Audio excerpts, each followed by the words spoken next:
I work in behavioral strategy, and in broad terms, I would say when we put people back into strategy making and strategy execution.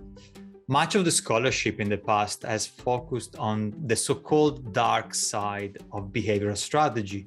And so we give people a set of options and we ask them to make a decision. And we study heuristics and biases, so anything that can go wrong in making a strategic decision.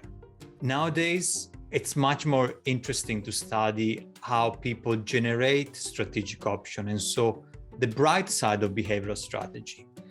In this area, we look both at the psychology and the cognitive aspects of decision-making and option generations, but especially we use design thinking as a way to study how options can be more innovative.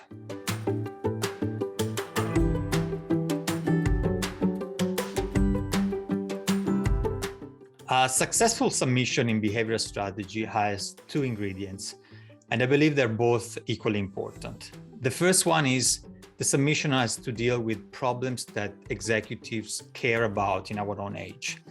Nowadays, companies are very different from companies that were successful 10 or 15, 20 years ago. Companies that are successful today are operating in an environment that is very dynamic. Things change all the time. Those companies are also a collection of intangible rather than tangible assets.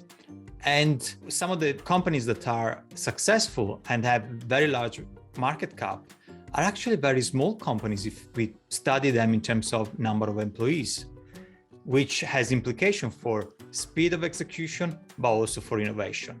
Those are very different companies from the ones that we have studied years ago. Second, the submission should have a very clear theoretical contribution. Too often we see papers that are borrowing from many different domains in order to explain the causal relationships that they're studying. However, it's much more effective if you identify one or two theories and domains and you provide a clear contribution to those two domains.